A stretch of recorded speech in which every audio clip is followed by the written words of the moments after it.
Is a mother capable of killing her own son just because his room is messy? And can a daughter attack her mother because she didn't let her go out? And what are the chances that a successful chef would destroy his entire family just because his career went down the drain? So today we're talking about Vinnytsia, and we'll find out the answers to all these questions.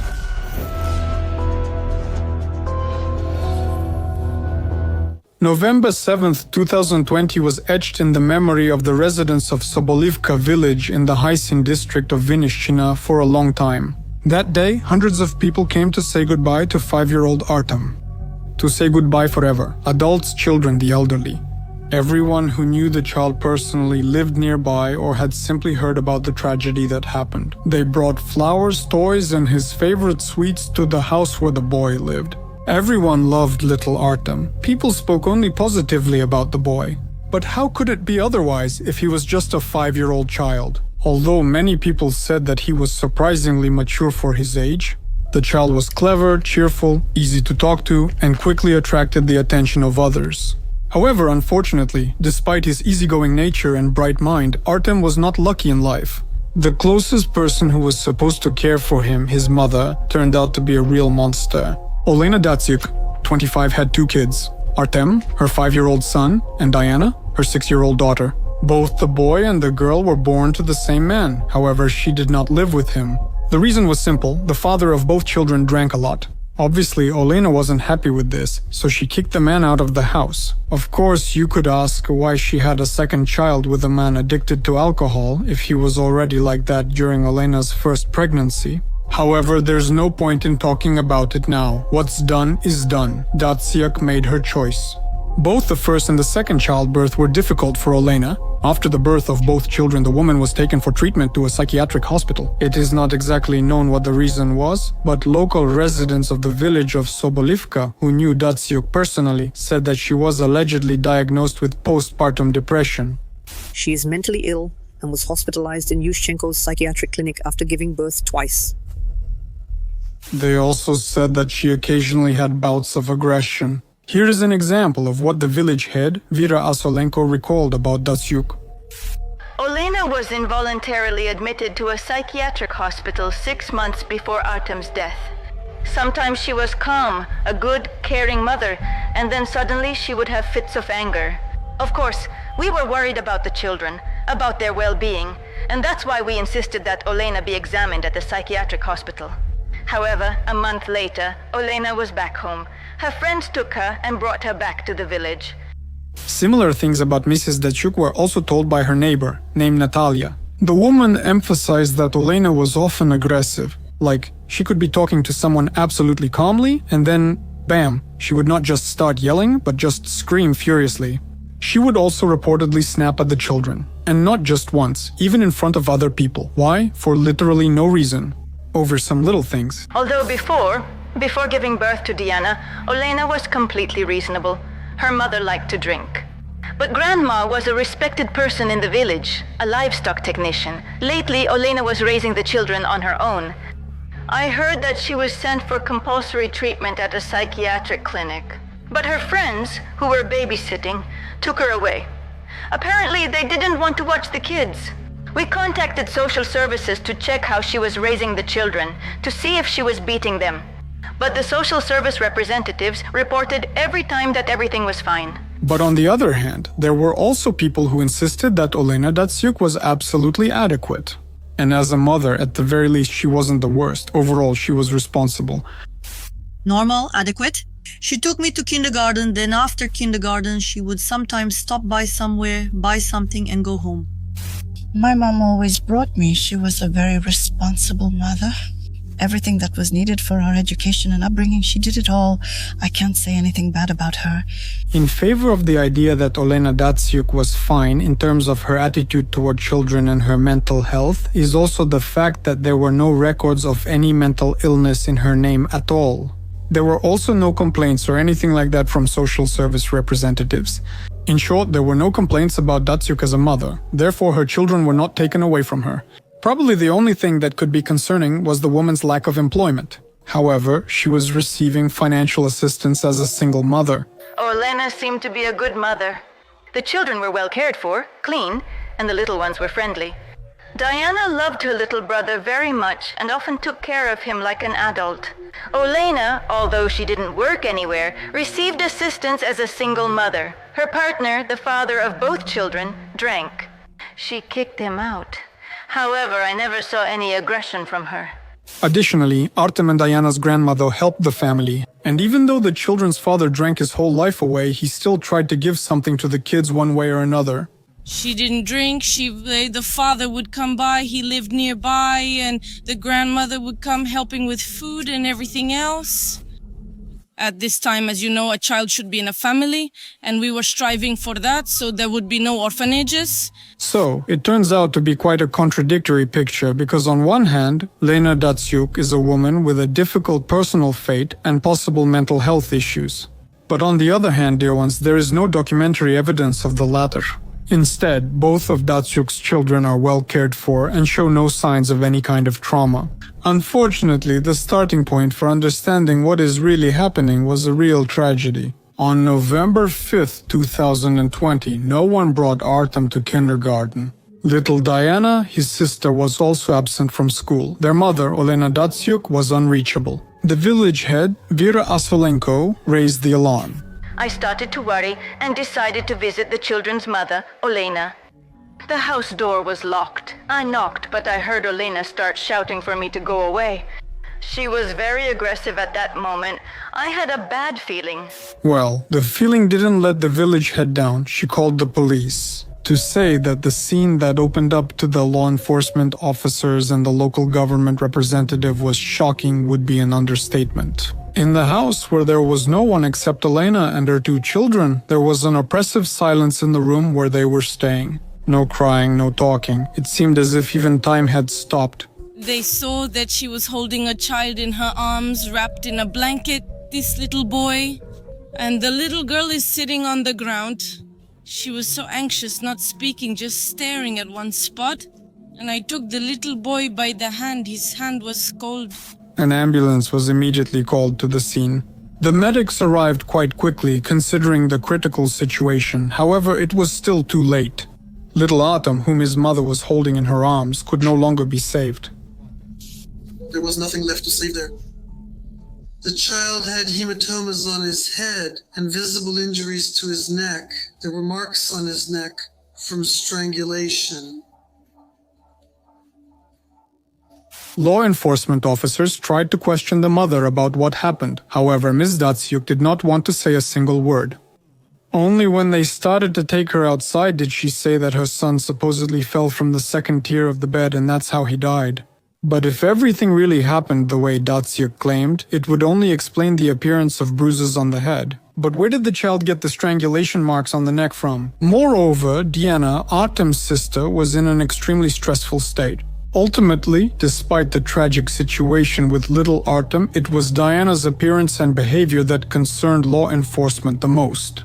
First of all, when they entered the house, the girl didn't react in any way. Secondly, she was scared. And thirdly, she was simply afraid to speak. Only later, in the presence of the school teacher, the police managed to talk to the girl. And what Gianna told them is simply beyond comprehension. So according to the child, Olena was a good mother, she never hit her or Artem, and she gave them enough attention. But something happened on November 4th. When Olena entered the room where the children were sitting, she saw a mess. The wallpaper was torn. The mother decided that it was little Artem's fault and instantly became furious. The woman began to demand that her son, her 5-year-old son, apologize for what he had done. At first, the boy didn't understand what was happening, but eventually he agreed to apologize. The sight of his mother scared him very much, but he couldn't even imagine what would happen next. She found a mess in the house and thought he did it and started to... She put him on the floor, sat on top of him and hit his head against the floor. The girl later said that her mom tore off the wallpaper, but said it was Tioma and made him apologize.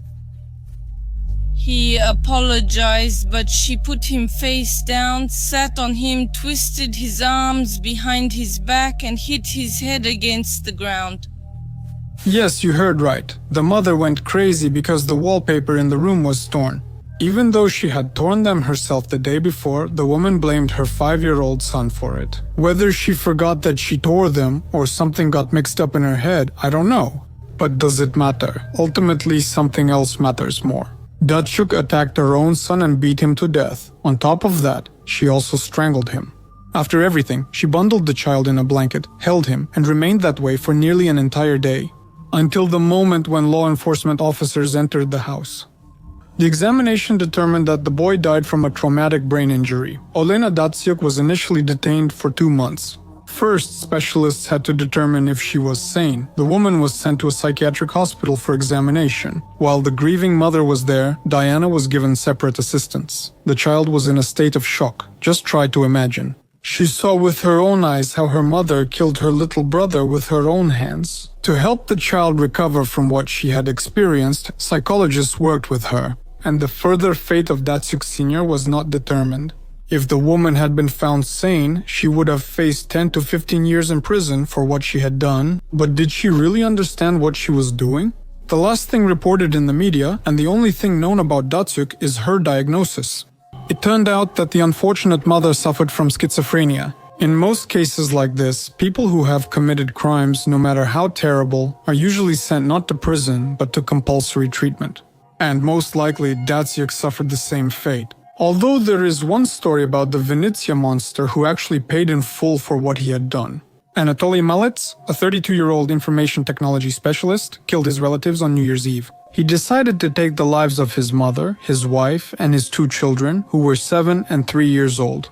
A few hours before the holiday, the man picked up a hammer and began cold-bloodedly beating his family, his children, with it. And then, as if that wasn't enough, he called the police and said that he had found the bodies of 3 relatives in his home. The case was under review for about 2 years. During this time, the killer even tried to avoid punishment. He tried to pretend to be mentally ill, but the experts who examined his condition recognized only a bloodthirsty killer in him. In other words, he was sane. In court, he apologized. However, the victims and their advocates didn't think so. But regardless, the Vinnytsia hammer killer received a life sentence and also had to pay 3 million hryvnias in compensation. This story is extremely tragic and at the same time complicated. The killer's motives, plans, investigation details, and speculations are compiled in a single video. It was previously released on my channel but a while back. This story is worth your attention. I'll leave a link in the description below. But watch it only after you finish watching this episode, because that's not all for today. The next story will at least make you wonder whether it's worth having children at all. And if you've already made up your mind, how do you raise them so they don't kill you?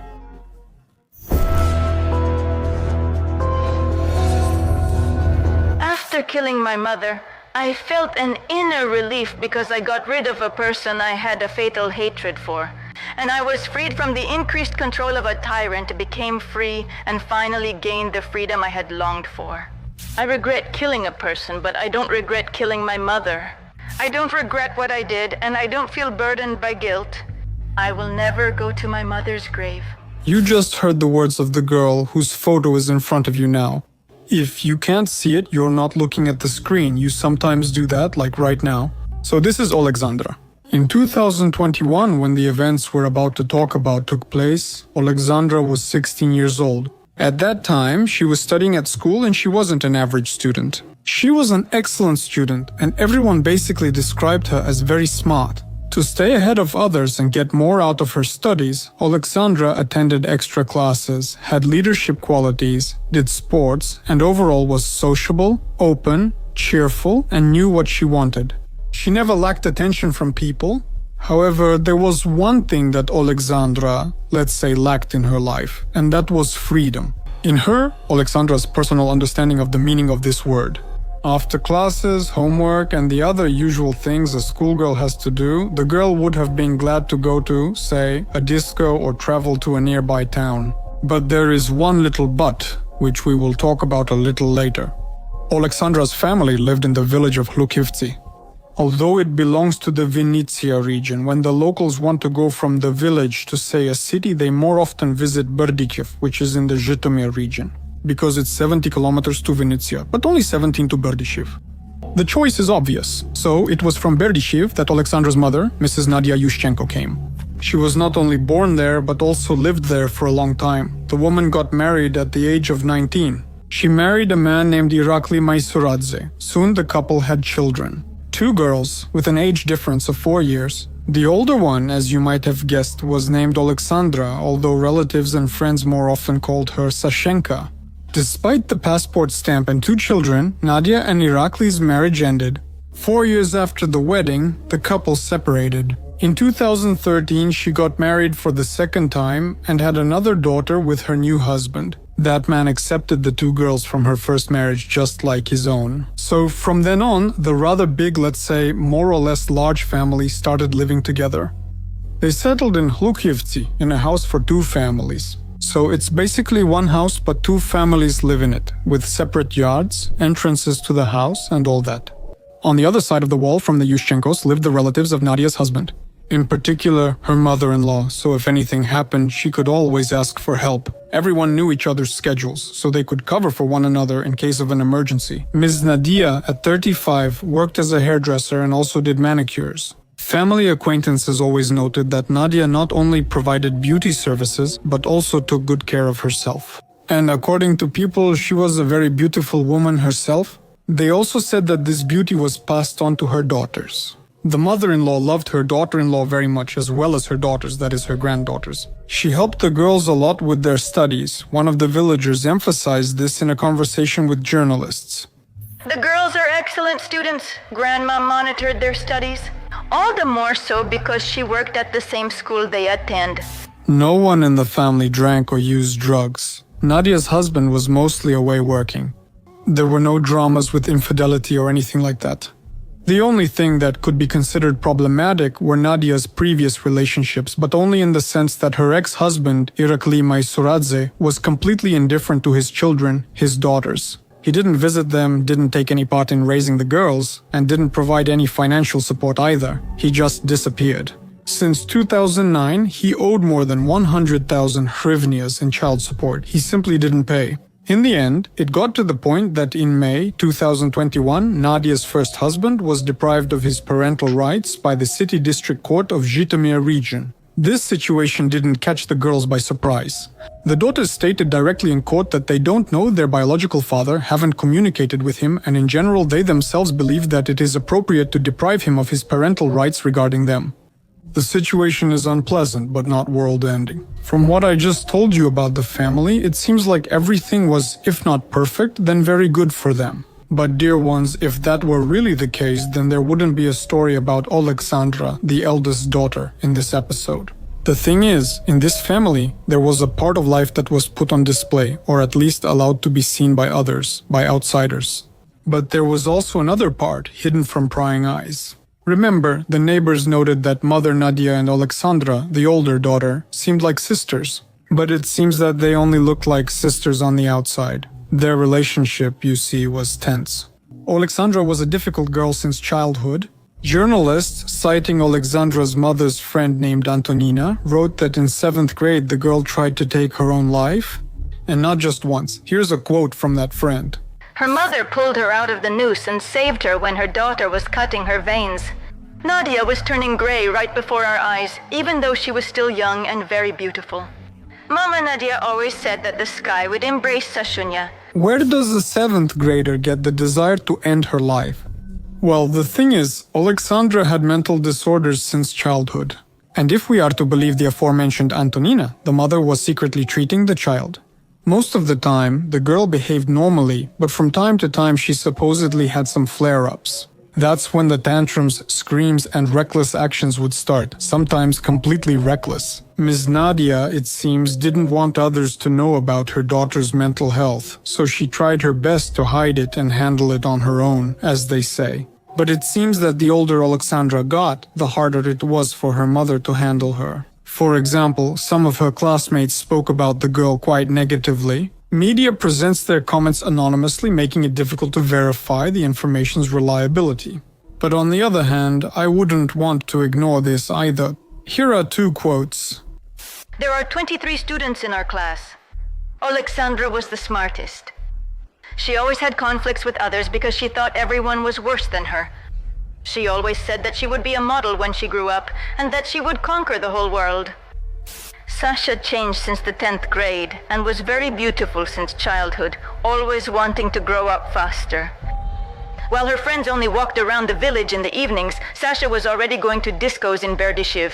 She started drinking and smoking. Moreover, she would get so drunk that strangers had to bring her home.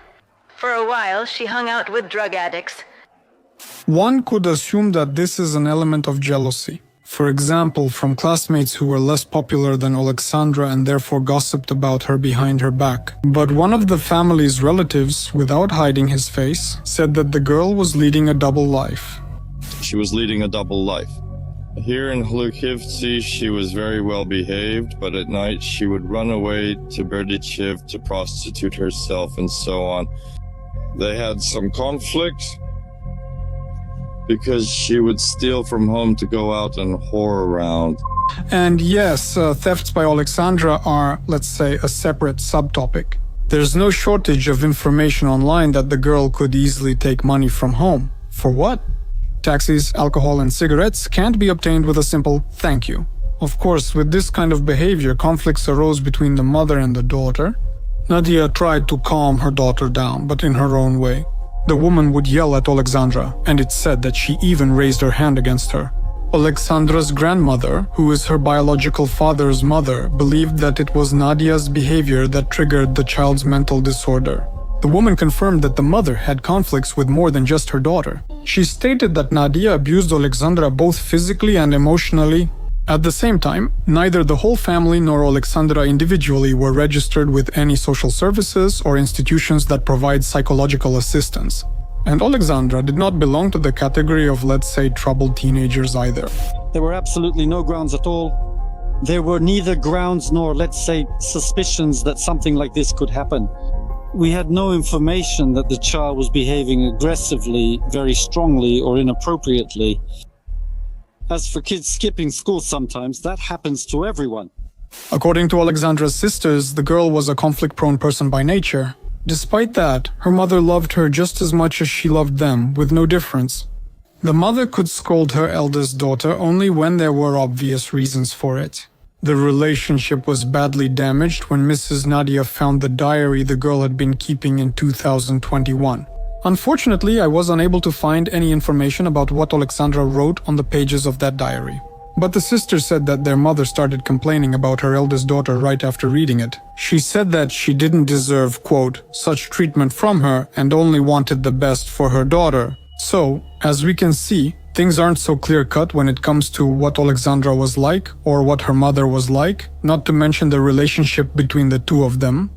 One thing is clear for sure, things were neither perfect nor peaceful in the family. On October 9th, 2021, Nadia's mother-in-law reported to the police that her 35-year-old daughter-in-law was missing. Nadia wasn't at home and she wasn't answering phone calls. The children also didn't know where their mother was. The day before, on October 8th, Alexandra got her younger sisters ready for school. It seemed like nothing unusual, but usually Nadia was the one who did that. But as the eldest daughter explained to the younger ones, Mom was in her office and just busy at the moment. However, it quickly became clear that the woman was not in her office. Basically, just like in any other office or any other house, law enforcement officers responded quite promptly to the concerned relative's call. A police unit arrived in the village along with dog handlers and a service dog. The people in uniform began the search, and the very first spot they checked indicated that it was unlikely they would find Nadia safe and unharmed. You see, in the kitchen of the house where the woman lived, the cops saw traces of blood. They brought in canine handlers and a service dog for the case. The canine quickly picked up the trail as the weather favored law enforcement. There was no rain or strong wind. So, there was nothing that could have prevented the dog from picking up the trail. The dog led the police team to an old, unfinished building. He was especially drawn to an unfinished sewer well. The dog stopped near it and just kept barking. At first glance, there was nothing special there. Peering into the well, the officers only noticed a heap of rubbish, old clothes, bricks, nothing out of the ordinary. However, when they started sorting through the rags, they were horrified by what they saw. At the bottom of the well, under a pile of debris, lay the bloodied body of a woman. And it was Ms. Nadia, dead. The law enforcement officers quickly detained the main suspect in the crime. Given the available information, it was quite easy to guess that it was 16-year-old Alexandra, the murdered woman's eldest daughter. Alexandra misled the investigation until the very end. She admitted that she was the one who attacked her mother only when it was no longer possible to deny it. Blood traces, fingerprints, the time spent in the house, everything was literally screaming that no one else but the elder daughter killed her mother. Sasha didn't let her in. She didn't let anyone into the house and sent the children away to go to school. Until they found the body, she didn't confess to anything. She just sat there telling how she went to Birdie Shiv for those, and that's it. There is a fragment of Alexandra's confession available to the public. It was posted by the police. Are you sincerely confessing to what you've done, or was someone pressuring you? There was no pressure. Do you regret what you have done? Yes. We had a fight with my mom. We had this conflict, and I stabbed her with a knife. How many times? 10 more, something like that. Where to? In the stomach, in the heart, in the neck. But the girl is clearly downplaying what she did. On October 8th, around 1 o'clock in the morning, there really was an argument between the mother and the daughter. Alexandra apparently wanted to go to a disco in Berdyshev, but her mother didn't want that. She was against it. They started arguing, and eventually Nadia told Alexandra to take off her outerwear and go to bed. The girl refused, but the argument was already almost at its peak, and such a refusal only added fuel to the fire. Alexandra says that her mother took a knife and started cutting the clothes on her, supposedly to forcibly remove them. In addition, she kept verbally insulting her and threatened to send her to a psychiatric hospital. At the moment when Nadia raised her hand against Alexandra, she snatched the knife from her hands and attacked her mother. As stated by Alexandra in the police video, she targeted the stomach, heart, and neck when hitting. Despite being punched in the stomach and falling to the floor, Nadia's daughter continued her assault. Also, she didn't deliver 10 blows, but 32. She only stopped when the woman stopped showing any signs of life. The attacker then realized her mother had passed away. However, unlike other situations, Alexandra knew her next steps. She didn't panic, she didn't call an ambulance, the police, or anything like that.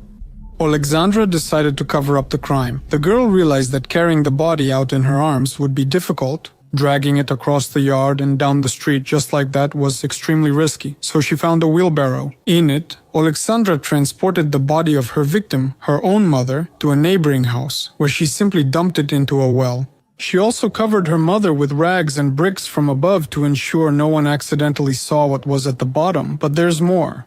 Just like in the best detective movies, where murder is at the center of the plot, Alexandra started cleaning up the crime scene. Upon returning home, she cleaned the kitchen of blood, but as we know, not entirely. She also gathered the items that had red stains on them, the knife she used to stab her mother, put it all in bags, and simply threw them away. Although some media even report that after the murder, the girl found at least 600 hryvnias at home. And she really did take a taxi to Berdyshev to hang out. In other words, she defied her mother's initial prohibition. Nothing could stop her now. Well, and then, after she had her fun, she just went back home and only then started cleaning up. Alexandra wouldn't have minded this since she didn't own a car and used taxis. When the news about what happened spread around the village, people were, of course, shocked. And that's probably an understatement. No one could believe, first of all, that a daughter could even be capable of killing her own mother, and in such a brutal way. And secondly, no one could believe that this happened in the Yushchenko family. And it was done by an honor student and a role model for others, Alexandra. I can't understand how something like this could happen in such a family. They were friendly. Both the husband, the wife, and the children. My child communicated with them. They were friends. She was an excellent student at school. She studied. I don't know what to tell you. She seemed so friendly. She talked, she walked around. I don't know what happened to the child. It's a huge shock. To this day, I can't understand how this happened. How could a child do something like that to their own mother? This is a painful shock and loss for our entire community. It will take a long time to recover. The case was investigated as a premeditated murder and the schoolgirl was arrested. However, even the court hearing, where only her preventive measure was chosen, was closed since the girl, I remind you, is a minor. However, information did make it to the media that Alexandra did not cry in court and generally behaved quite calmly. The examinations conducted as part of the investigation confirmed the girl's guilt. But there was one key examination, the result of which could have radically influenced the court's verdict, the forensic psychiatric evaluation. The specialists had to determine whether Alexandra had any mental disorders. In other words, whether she was sane, whether she understood what she was doing when she attacked her mother. In January 2022, the specialists provided their conclusion. So, it turned out that the girl suffered from a chronic mental illness in the form of schizotypal disorder, F21.0. The illness is characterized by a deficit of social and interpersonal relationships. People with this disorder find it difficult to maintain close contact with others. In general, they tend to avoid it. People with this disorder often feel their relatives, friends, acquaintances, or others have a negative attitude toward them. Did you already think about yourself? In addition, forensic experts determined that Alexandra, at the moment when she committed the crime, still could not fully understand her actions or control them. Although she was not in a state of any physiological effect, at the same time, while already under investigation, the girl clearly understood who she was, where she was, and what was happening around her. Her mental awareness did not disappear, but psychiatrists concluded that forced hospitalization was not necessary. And Alexandra may still have to stand trial. For the murder of her mother, the girl initially faced up to 15 years in prison. However, the verdict differed. In January 2023, the Kalinivsky District Court of Vinnytsia region found the girl guilty and sentenced her to 9 years in prison. The judge took into account the mental state of the perpetrator, her character, and a number of other factors, which ultimately made the punishment less severe. But the story did not end there. The case went to the Court of Appeal because the verdict satisfied few people. The press secretary of the Court of Appeal, Ms. Nadia Chorna, explained the situation as follows. The prosecution requested that the court sentence the girl to 11 years in prison because, in their opinion, the verdict of the Kalinivsky District Court was too lenient.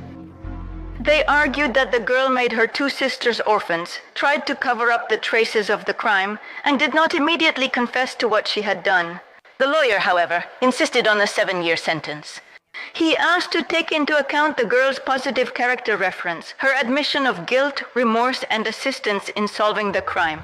According to the defense attorney, the accused is of limited sanity. Due to a mental disorder, she was not fully able to control herself. In the end, the Vinnytsia Court of Appeal considered all the circumstances. Notably, Alexandra was a minor when she committed the crime. Ultimately, she received an 8-year sentence. That is, the term of imprisonment was reduced by 1 year compared to the previous court decision. The fact that the girl is partially sane due to a mental disorder became one of the significant reasons for mitigating the punishment. Those who are partially sane serve their sentences under the usual regime. However, if there is an aggravation of the illness, if it happens, the institution must transfer the patient to a psychiatric facility where there are special wards. Security is also provided there. Alexandra can expect a similar scenario in the coming years too. A disco in Berdyshev is not included in the schedule of the correctional facility. If we're talking about Vinnytsia in the context of terrifying attacks, we can't ignore the story that happened in the summer of 2024. Back then, all Ukrainian media were in an uproar, literally. And all of this, firstly, because of the status of those involved in the case, secondly, their age, and thirdly, the unclear motive. Right now, I'm talking about the case when a man shot his wife, seriously wounded her friend, and then, after everything, went to the southern Bug River and took his own life. On that day, bullets struck two very young girls, one aged 18, the other 19. The offender was only 23. The victims were not only friends, but both were bloggers. The attacker had already fought on the front line for 2 years. At the same time, the killer and one of his victims got married less than a year before the bloody incident. I discussed this story further in another video, which is currently available on the channel for anyone interested. Once we finish this video, which is not over yet, follow the link in the description below this video to learn more about this case in Vinnytsia. In the photo you see now, there is a young mother, Yulia Tronchuk. Next to her are her two daughters. The younger one is Marika and the older one is Darusya. At least, let's say, that's the sweet way her close relatives used to call the girls. Yulia, aged 29, had 3 children. Her firstborn was a boy named Danilko. But in the context of the story I'm about to tell, the important thing is this photo, which shows only Yulia, Darusia, and Marika. Because you see, all 3 of them are no longer alive. The village of Shinel, located in the Khmelnytsky district of Vinnytsia region, is very small and unremarkable. If they manage to count 1,000 residents there, that would be great. In reality, there may be fewer. But one way or another, it is from this small village that Yulia Tronchuk comes, or rather came from. Yulia was the only daughter in the family. The locals said that she was raised with love and care. They said that Yulia's parents, Ludmila and Vasil, simply adored their daughter. They worked hard to give her everything she needed. They protected and cared for her. It was like that in her childhood and continued even when their daughter grew up. A good family. Only Yulichka grew up in love with them. A very, very good child. She was married for the first time. Her first marriage, well, something didn't work out. They have a good boy, Danya. They separated peacefully.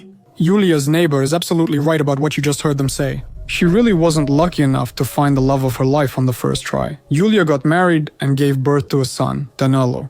The family separated. The boy remained with his mother. Despite her failed first marriage, Yulia didn't give up on herself, and why should she? In 2018, she got married for the second time. This time, her chosen one was a man 13 years older than her, Mr. Serhai Tronchuk. They met at a cafe on the outskirts of Kozyatin. Yulia worked there as a waitress, and Serhii was, let's say, an ambitious chef at the time. For 4 years, 24/7, we were, well, just like that, working together. Here he met Yulia, and here they started their relationship. Here are some shots of this place. The skilled cook quickly caught the girl's attention, so the fact that they started a relationship didn't surprise anyone. Serhii himself wasn't from the village of Sinel, where Yulia was from, so not many people there knew about him. However, in Kozyatin, the man was known to many.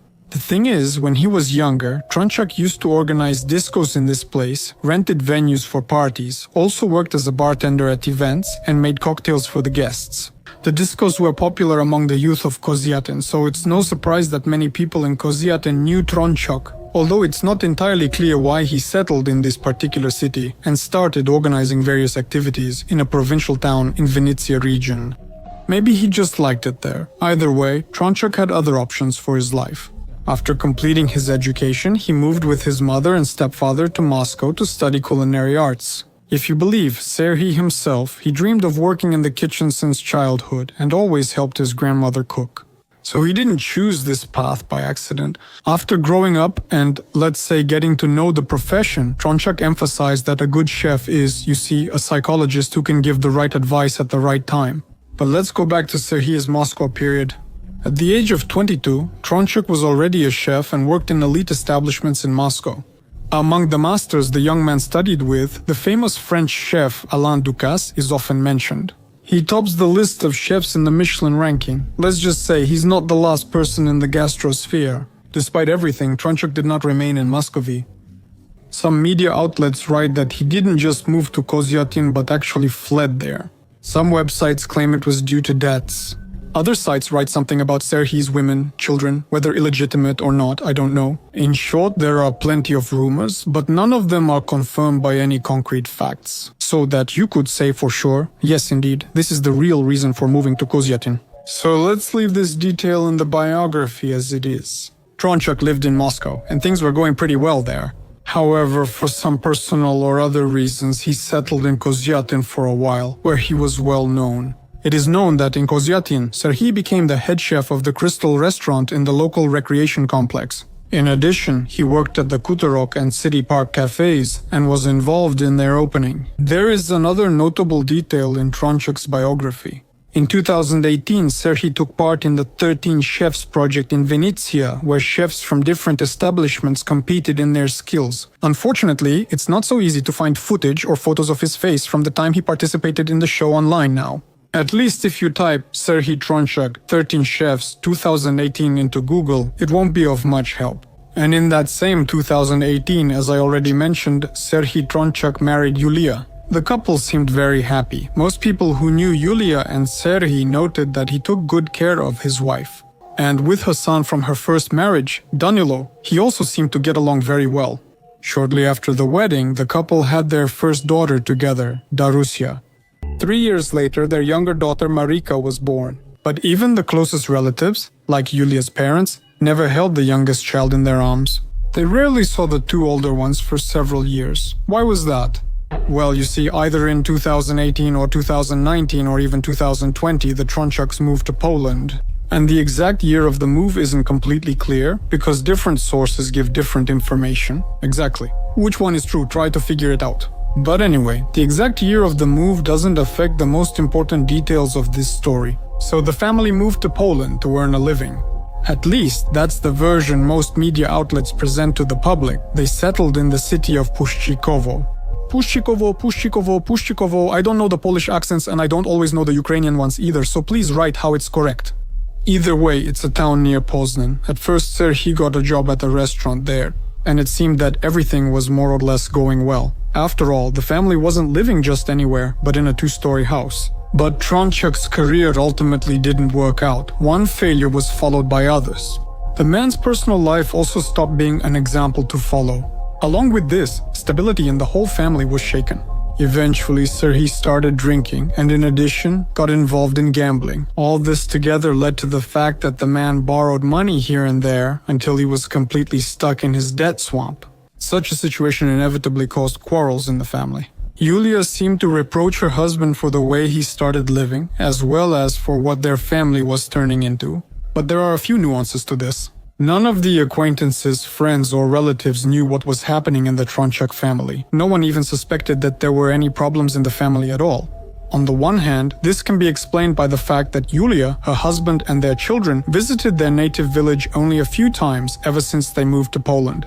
And during these visits, they didn't even tell their parents that, to put it mildly, things hadn't gone according to plan, and they had problems. He didn't seem to notice anything. His wife went there for about 2 weeks, back and forth. She said everything was fine. People say that he supposedly mistreated her there in Poland, but she never told us anything like that. Rather, relatives and acquaintances had quite the opposite impression. The family seemed to be getting along perfectly, with Yulia and Serhiy still as in love as in the early months of their relationship.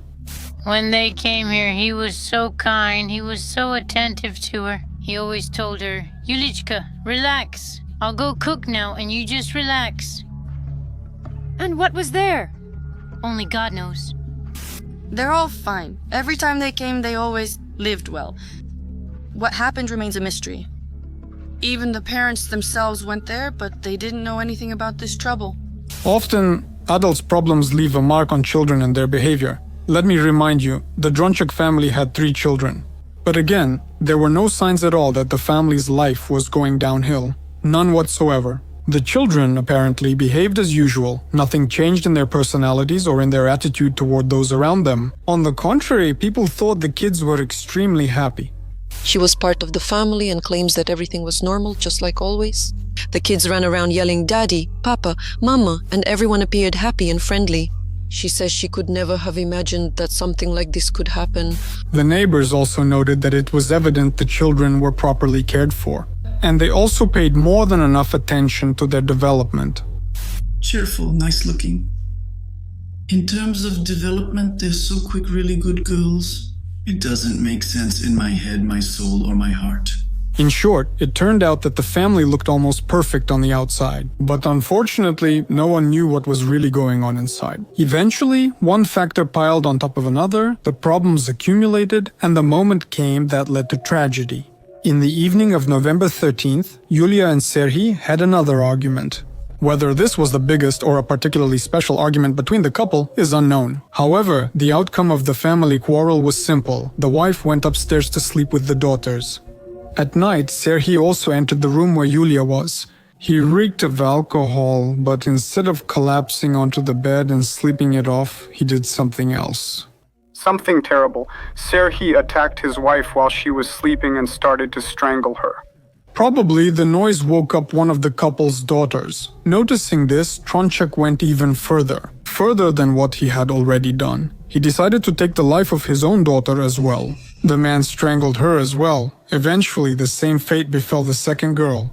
Just think about it. A father took the lives of his own daughters with his own hands. He took the life of their mother, his own wife, with his own hands. But that's not all. If you remember, the couple had 3 children. 11-year-old Danilo, Yulia's son from her first marriage, was quietly sleeping during all the horrors that were happening in the room of their house. The boy, in another part of the house, didn't hear anything. Tronchuk left him alone. But the head chef wasn't in a hurry to call the police either. Instead, Serhiy decided to lock the 3 bodies in a room on the first floor. In the morning, when little Danilo asked where his mom and sisters were, Tronchuk started lying. He forbade the boy from entering his mother's room, claiming that his mother and Danilo's sisters supposedly had coronavirus.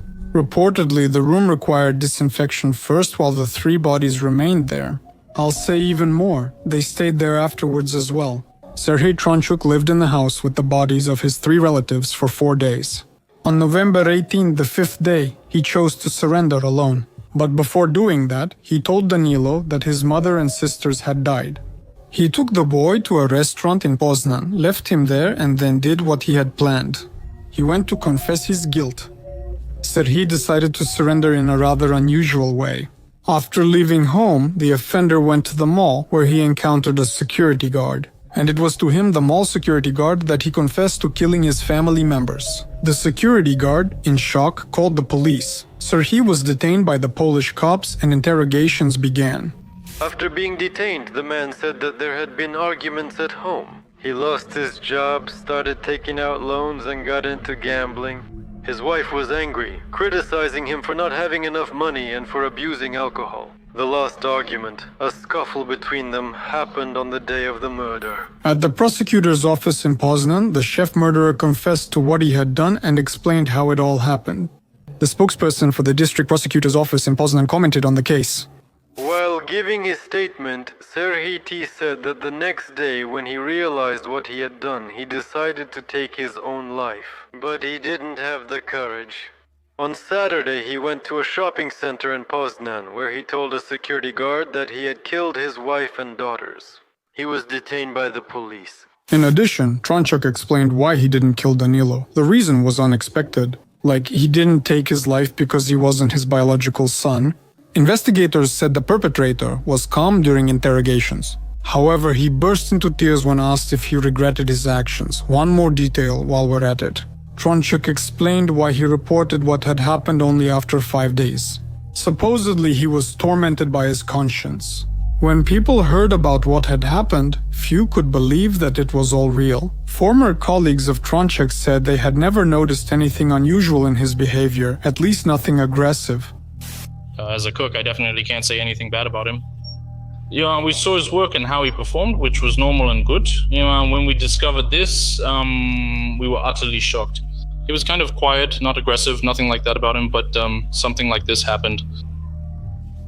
Meanwhile, doubts emerged about Tronchuk's statements. The family friend particularly stressed this. Ms. Olha Korshenevska, she couldn't recall Yulia ever really complaining about a lack of money. Did he make up those debts? Did he say that as an excuse for what he did?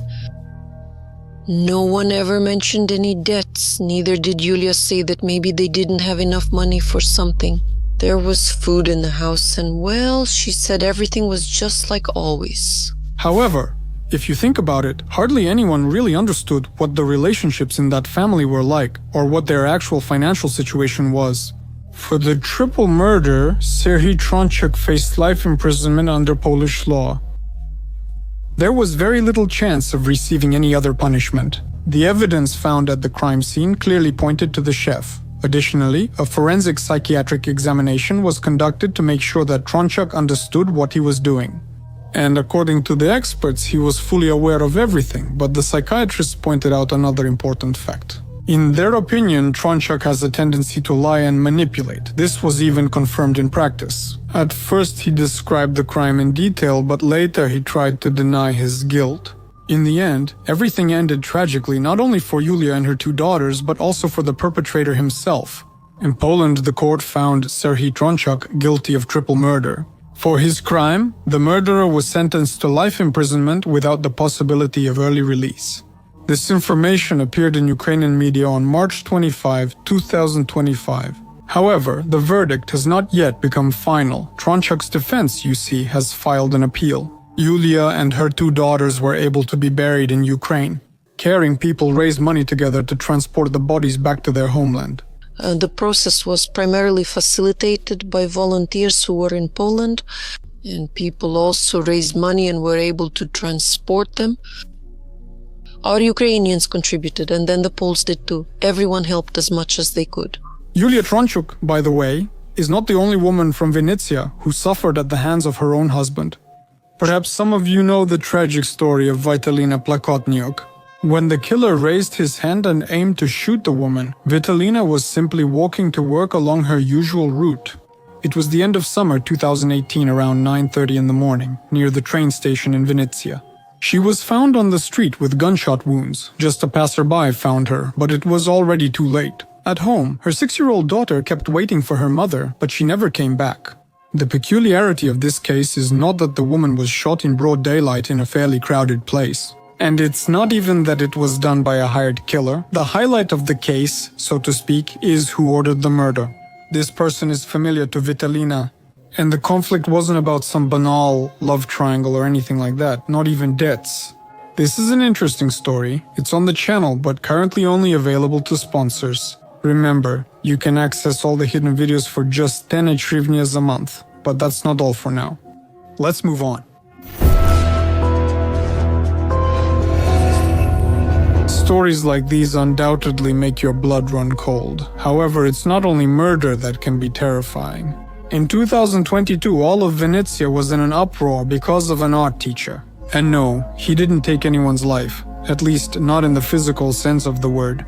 The man didn't shoot, stab, or drown anyone. However, he did something that can break a person forever, morally, and break them at the very beginning of their life path.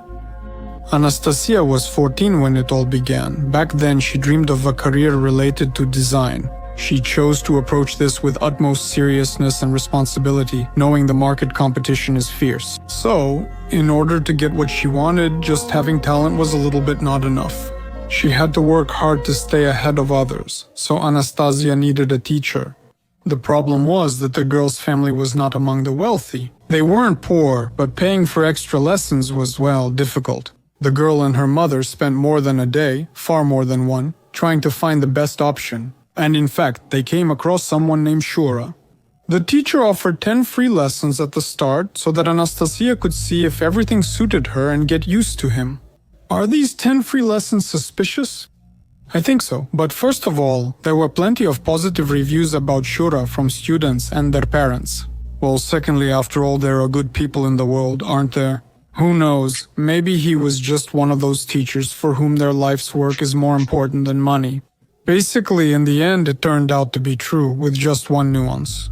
Painting was not actually Shura's life's work, but let's take it step by step. Anastasia and her parents discussed everything at home among themselves and accepted Shura's generous offer, which was more in the category of charity.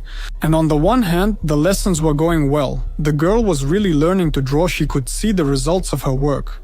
But there were a few hairy buts. But Shura was always kind and friendly to her, sometimes even too much. After all, along with the thorough, polite and careful explanations about where the mistakes were in the drawing and how to fix them, there was sometimes something extra.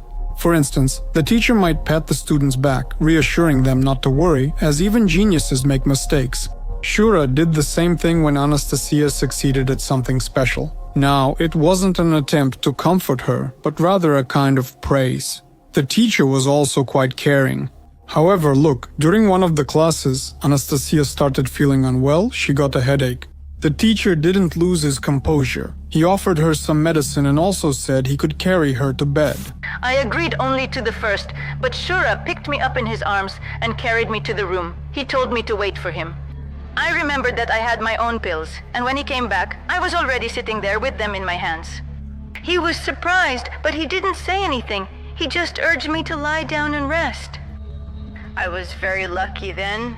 The girl reported that the teacher frequently contacted her outside of class, sending her numerous messages, and not to clarify whether everything was clear during their lessons or to check if the student was studying at home. You see, Shura wrote that he missed her. He also used diminutive and affectionate forms of address. Well, you know, it's like when you say, for example, not hand but little hand, not nose but little nose, not Shura but Shuranka. It's a kind of baby talk. I felt uncomfortable because of it, but I couldn't tell my parents because I was really afraid of being judged.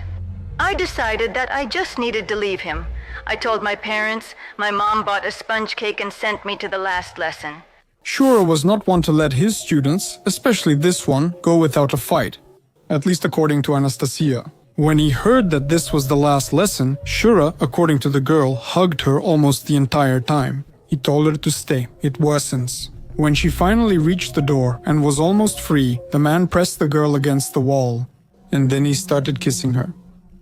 I don't even remember how long I brushed my teeth and washed my face afterwards. And how long he kept writing to my mom and me, asking me to come back to classes. Anastasia didn't talk about what happened in the artist's apartment for years. She was ashamed. She was afraid that no one would believe her. She was afraid that no one would protect her. The girl only dared to tell her story when she became an adult, but even then, it wasn't easy. For the first time, I told my mom about it in detail. I was still scared and ashamed. Anastasia's mother was shocked and couldn't believe it when she heard what had happened to her daughter. The teacher supposedly didn't look suspicious at all. Yes, having lessons at his home instead of in a studio or a school club might have seemed suspicious. But Anastasia's mother asked why that location was chosen. Shura supposedly made up something about convenience, quiet, and more. But he didn't just use words. To convince the potential student's mother, the artist invited another girl to one of the lessons. She was said to be the daughter of an anti-terrorist operation soldier who died at the front. Shura, out of the kindness of his heart, helped the talented girl apply to the Lviv Academy of Arts. And then it worked. There were suddenly far fewer doubts about the teacher. But today Anastasia is convinced it was nothing more than a legend to avoid unnecessary suspicion. She assumes that the teacher was blackmailing the girl and specifically invited her to trial lessons with newcomers so that she, let's say, would play on his side and finally convince the parents of both the safety of the place and the teacher himself. And the story about 10 free lessons for low-income families like mine was the perfect option for us and the perfect cover for him. Well, now we can talk about the artist himself, the teacher, and a bit of a philanthropist, at least on the surface. Shura, as you understand, is his nickname. The man's full name is Alexander Sharamuk Balaganov. He is also known as Shura Balaganov. Yes, you heard right. That's exactly the same name as one of the characters in the novel, The Golden Calf. According to the story, the fictional man was an imposter, a petty thief, and a swindler. Sharamuk Balaganov was quite active on social media. There he indicated that he had graduated from art school and studied at a vocational school as a carpenter. Here, for example, is a screenshot from Shura's social media page. Guess which one? VContact. In the About Me section, the man wrote the following. Callback 068037. Be a friend not on VContact but in real life, then I'll tell you about myself. And if you don't want to call and talk, don't visit my page and don't bother me. You can only be a friend in real life. You immediately want to trust this professional. What else is known about Balahanov's biography to the public? Not that much, actually. As Shura himself wrote, he graduated from the drawing studio at the Children's Art School in 1991. Since 1993, he has been creating works in the animalistic genre, and he even exhibited his own creations at the Art Galera exhibition in Vinnytsia. And since the famous 2007, Shura, according to his own words, took 30 to 40 people every year to teach them. And he held classes for them in his creative workshop. And this is an important point, though it was not presented to the public by Shura himself, but according to the words of people who mentioned him on the internet. Since 2005, the artist has worked at the Vinnytsia Children's Art School, but there is a small clarification. Shura was not an artistic techniques specialist at the location who could teach others to work with acrylics, or with watercolor, oil, etc. Shura was the caretaker at the art school. I'm by no means diminishing the efforts of all caretakers. I'm just emphasizing that it's a little different from being a teacher who can immerse you in the world of art and probably make you a part of it. Interestingly, Balahanov was dismissed from this academy. And not just dismissed, but it was done by a court decision. At least that's what the media wrote in 2022, citing the words of the mother of a former student of the art school. The woman stated that she was a witness on behalf of the girl whom Balahanov had harmed. About 10 years ago, around 2012, the court forbade him from working at the art school. That's why he worked at home. At that time, I was a witness, on the side of the girl whom he was bullying. 6 months later, I was told that Shurik was not in prison. At that time, the girl who suffered was named Olena. She wrote on social media that Shura almost beat her. She was one of the few who decided to actually punish the offender. She reported him to law enforcement and filed a lawsuit in court. According to the girl, Balaganov was imprisoned but released after just 6 months. Ultimately, Shura's only punishment was dismissal from school. 3 investigators were replaced. There was a medical examination, and the doctor told my mom that I was born under a lucky star, because if it had been 1 more second, I would have died. He was only sentenced to 6 months. He was banned from working at the art school. Only for 6 months, because at that time he had an underage daughter whom he was supporting.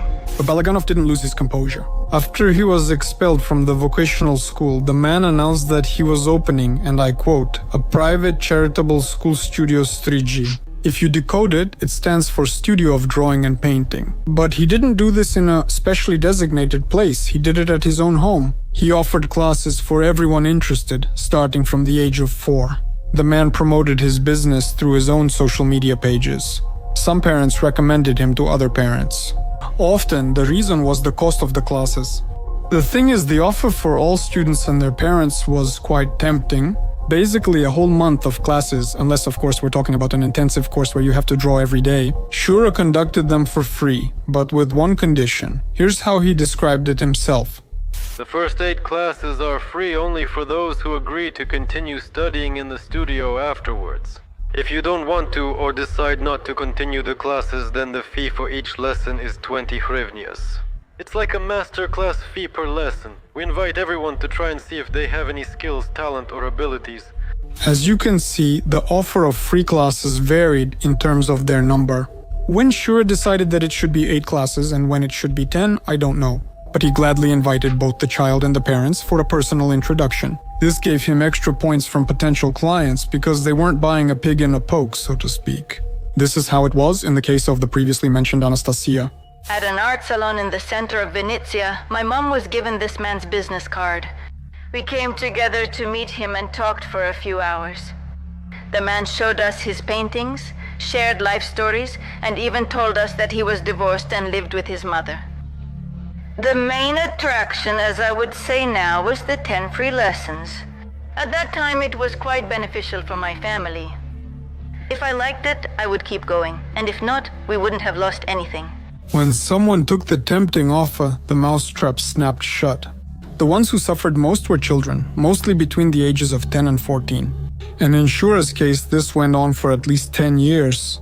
I think you've already realized that Anastasia, whose story I told at the beginning, was far from the only one who fell into his trap. And what he did to her was not something unique in his case. You see, sexually suggestive messages were probably the mildest thing that the so-called private tutor did.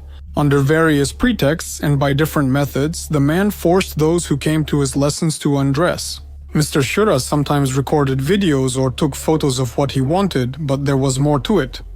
Obviously, not everyone agreed to do what the perverted teacher came up with. So, in order to solve this issue, Balaganov had to think a little. The man had punishments for bad behavior that were similar to games. It is worth noting that bad behavior in these cases was defined exclusively by Shura. That is, it wasn't about a student drawing horns on the teacher in a portrait. Rather, it was about the victim not wanting to be touched, kissed, and so on. So, the punishments that the artist came up with were called brush, palette, and pencil. Listen to how some of these punishments were described by a former student of Balahanov. It looked like this. Pencil was when the teacher would count the girl's ribs with his fingers from the very top to the very bottom. The brush was when the teacher would turn you upside down and hold you by the legs, swinging you by your hair like a brush along the floor, and it didn't matter whether you were wearing pants or a skirt. We laughed. It looked like a game. Telling your parents about the punishment was like telling them about your bad behavior in class. I still count those stripes like I'm catching flashbacks. Although not everyone was laughing, and he didn't punish all the students the same way. Sometimes it was actually hard to tell whether it was punishment in the teacher's understanding or just his way of showing love. Personally, he very rarely did brushes, paintbrushes, and so on to me. One time he strangled me, and more than twice he covered my mouth and nose so that I couldn't breathe. I also remember how he hugged everyone so tightly, pressing them to himself, that it was impossible to breathe. Also, when there were no adults around, the parents of the younger children, he would kiss the children not only on the cheeks, nose, and forehead, but also on the lips, including me. I'm glad that my younger sister and I left that club 2 years ago. My sister is 11 now, I'm 14, but I regret not telling my parents everything. Another person also has similar memories about Balaganov's classes. Here's what they remember. This person used to choke me when we were alone together as children. He came up from behind and grabbed my neck, lifting me up and holding my head for about a minute with all his strength. I turned blue and thought that was the end. I was losing consciousness. But at one moment I was lucky when my friend came back. I remember his face, I know his profile. And I think there was definitely sexual violence involved. Among the artist's students, since it was written that he also taught boys, there were some who were terribly afraid of him. And on top of that, they were afraid of their parents too, so they were perfect targets for the man. He knew they wouldn't complain about him if he chose his words carefully during the conversation. He would watch and assess how scared the children were to tell their parents and how distrustful the relationships between the parents and children were. As he realized they might tell, he began making threats. I'll say that you misbehave in class. Something like that. Who do you think they'll believe, you or me? But Balaganov wasn't always cruel. It seems he combined, let's say, different manipulation techniques. Some of the girls who fell into his trap said that the teacher would give them money for sweets. But he didn't forget about their parents either. To them, the caring and attentive teacher would send gifts through those same students. When they were about to leave, Shura handed over a painting for my father in honor of his birthday. He had a separate notebook with records of the children's birthdays, their parents, and phone numbers. The man confessed his love to some girls. He wrote them long messages on social media. It is unknown how many more students could have become victims of this self-proclaimed teacher, if not for an accident, and if not for the bravery of a victim and her parents. And I'll just allow myself to assume, if not for the proper level of understanding in the family. The third factor played a significant role in the fact that a report was actually filed against Balaganov and put on the police's desk, instead of focusing on blaming the victim. In short, the mother accidentally saw Shura's correspondence with the underage daughter. And the content of this correspondence, to put it mildly, alarmed her. After the information about Balaganov's detention spread on social media and in the media, dozens of people started sharing their stories of contact with him. It is not exactly known whether any of those who shared their experience online eventually filed a police report against Shura. Either way, since November 30th, 2022, Balaganov has not been free. He was detained by law enforcement that day at the age of 56. The police also searched the artist's apartment, and there were not only his paintings there. A quote from the Vinnytsia police. During the search of the convict's apartment, law enforcement officers found photographs and videos of naked children, violent videos involving them, text algorithms for inflicting abuse on children, correspondence between the pervert and students in which he specifies types of punishment if the students tell anyone about what happens during the lessons. Given the length of time Shura committed crime after crime, over 10 years, many of the victims have long since become adults. Nevertheless, only 4 victims dared to speak about the abuser's mistreatment in such a way that their testimonies would be included in the case to be considered by the court. Balaganov was charged with violations of the Criminal Code of Ukraine, specifically Article 156, corruption of minors, as well as Article 301-1, intentional possession of child pornography without the purpose of selling or distributing it. The offender faced up to 12 years of imprisonment. The verdict was delivered in 2023, and this is one of those rare cases when the judge gave an even slightly longer sentence than was initially expected. Alexander Sharamuk Balaganov received 12 years and 6 months of imprisonment. In addition, he was ordered to compensate the victims for moral damages. The total amount is 350,000 hryvnias. and the court also deprived Shura of the right to engage in teaching activities. One of the reasons why this pervert was able to do what he did with impunity for so long, let me remind you, for more than 10 years, is that the children were either afraid or ashamed to talk about what happened to them. For them, going and sharing what they had experienced with their parents was worse than enduring the teacher's abuse over and over again. The nuances of upbringing, family communication style, and each child's overall psychological state can be discussed at length, and how this ultimately influenced their decision to remain silent. But there is a key point that should be emphasized. A child who found themselves in such a situation or a similar one has done nothing wrong. This is what the psychologist Anatoliy says. And a crime was committed against the child. First of all, she is a minor. She did not give consent. Second, even if she did give consent, she wasn't in control of herself because she's a minor. The criminal is solely responsible for the crime. That's why you can't put any blame on her, not even the slightest. When society starts to think this way, we will become civilized. If parents truly believe this, they won't put the shame on the child that others may have already started to. But obviously, situations in families can be different. For some, it's easier to have honest talks with loved ones and seek help, while for others, it's harder. So, it's worth remembering the alternatives. For example, according to Anastasia, one of Balaganov's victims, reaching out to the police or services that combat violence should be normalized in society. The girl believes that children should know the procedure for such appeals and be aware of a system broader than the family that can provide protection. This story with Balaganov is not even about trust in parents, but about the lack of sex education and trust in institutions, as well as understanding the possibility of turning to the police or other services at any age. So dear ones, just in case, let me remind you. In Ukraine, a child has the full right to personally contact. Remember this, or better yet, write it down. Guardianship and custody authorities, the Children's Affairs Service, Centers for Social Services for Families, Children and Youth, the Call Center for the Prevention and Response to Domestic Violence, and a number of other authorized bodies responsible for protecting rights, freedoms, and legal interests. If these names don't mean anything to you, here are a few phone numbers where your request will be accepted, even if you're not an adult. I hope you won't need them. Nevertheless, save them. Thank you for watching this entire video. You're the best. See you in the next one.